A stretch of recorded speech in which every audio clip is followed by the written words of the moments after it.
Dapat daw noon pa, nag-resign ka na, Mr. Padilla.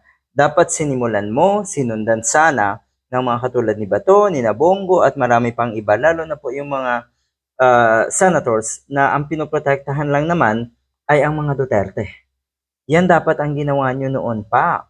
Yung presence nyo kasi, etong statement na ito ni Mr. Padilla, ito ay tahasang pag-amin na yung kanilang presence diyan sa Senado, yung presensya niya mismo diyan sa Senado ay irrelevant. Kung totoo etong sinasabi niya ito, etong opinion na niya na ito, dapat noon pa ay nag-resign ka na daw.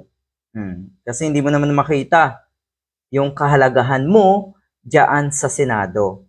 At totoo naman, hindi rin yan makita ng mga kababayan natin kasi kayong mga DDS senators, simple, ay hindi naman para sa bayan eh. Naandyan kayo para sa mga Duterte. So dapat kayo ang nanguna na umalis dyan sa Senado. Meron kasing panawagan, etong si Mr. Padilla na isarado na daw natin, isarado na daw ang Senado at ang Kongreso. Buwagin na daw ang Senado at ang Kongreso.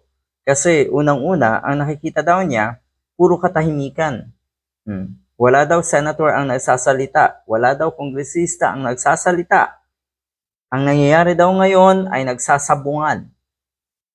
Sumasabong, lalong lumalaki ang gulo. Kasi bangayan dito, bangayan doon, nagtuturo dito, nagtuturo doon, pabida rito, pabida roon, may punto ka. Pero sa puntong yan, kayo lang naman ng mga DDS senators ang madalas magturo sa ibang politiko, sa ibang senator, sa ibang kongresista nang walang basihan. Kayo lang naman yung pabida dyan eh. Yan ang katotohanan. Wala nga daw patutunguhan itong investigasyon na ito tungkol sa flood control project. Yung scam, yung pinakamalaking scam, corruption scam, corruption scandal, wala daw patutunguhan. Bakit niyo po alam na walang patutunguhan?